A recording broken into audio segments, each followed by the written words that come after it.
Guys, good evening, good evening, good evening everyone. So ngayon for today, gagawa tayo ng ating ulam. Ang paborito ng aking asawa, ayan, dynamite. So ayan, dynamite with cheese.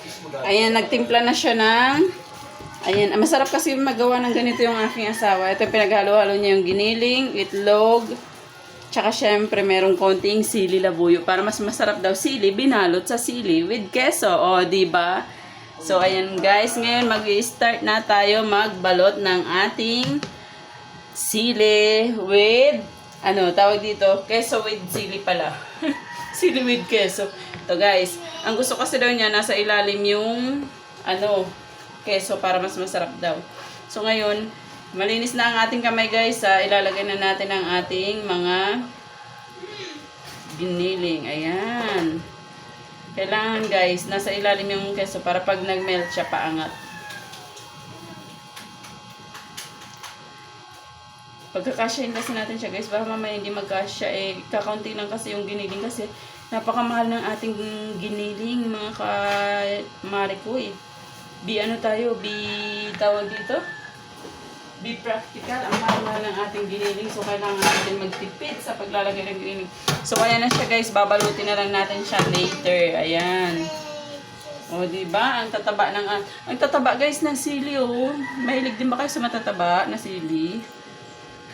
Ayan. Nag-iingay na naman ang aking anak guys. Ayan.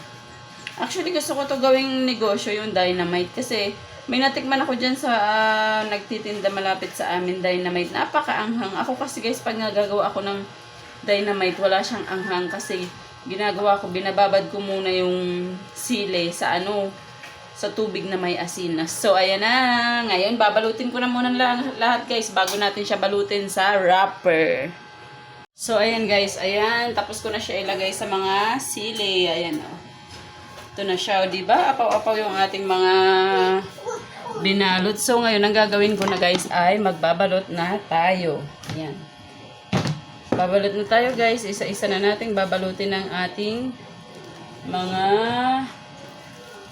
lumpia. Medyo maliliit lang kaso yung natin. Lumpia wrapper kaya siguro kailangan natin siyang pagdugtungin. Ayan, naubos na naman yung aming pinggan. Ubus na naman yung aming pinggan. Yan guys, simulan na natin magbalot ng ating, kailangan daw sabi ng aking asawa ay magandang pagkabalot ko. Yan, i-fold muna natin siya guys, ganyan, tapos ilalagay natin yung ating sili. Ayan, kailangan nakausli yung ibabaw. Sabi kasi ng asawa ko, kailangan daw mahigpit yung yan. Ayan guys. Hipitan natin siya. Tapos meron tayo dito yung slurry, yung tawag dito? Cornstarch. Para siya? Para madikit. Kasi pag hindi cornstarch guys, pag ang ilalagay natin is ordinary water lang, hindi siya kumakapit. So ayan. Ayan na guys. Ito na yung ating outcome ng dynamite. So mamaya piprituhin na lang natin siya guys ha. Nabalot, ayan.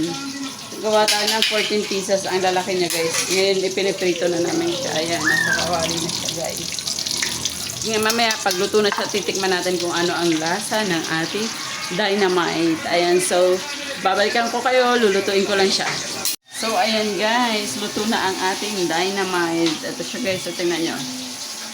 Oh, tingnan nyo. Oh, ang dami niyang laman. Titingnan natin siya ngayon. Ang sarap niya guys. Siksik na siksik.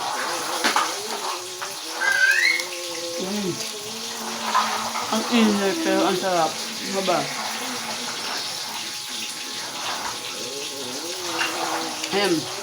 Best dynamite talaga siya guys. Saka, ang lalaki niya oh. Tapos, ang maganda dun guys kasi walang kaanghang-anghang yung sili. Hindi ka alam diba na maanghang yung sili niya.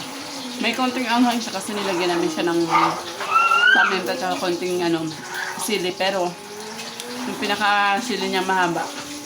nawala yung kanyang anghang, tsaka yung, di ba may aftershock yung sili na parang anto ba yung tawag doon? Ito wala guys, and sundan nyo lang yung kung paano ko ginagawa yung aking dynamite. So, and thank you guys for watching. Please always watch, like, and subscribe my YouTube channel, Manay Ends, and then my Reels, may Reels, Enilyn Magdaong po. Kasi yung isa hindi ko pa rin na kukuha. So, eto muna ang ating pansamantalang channel. Thank you so much. God bless.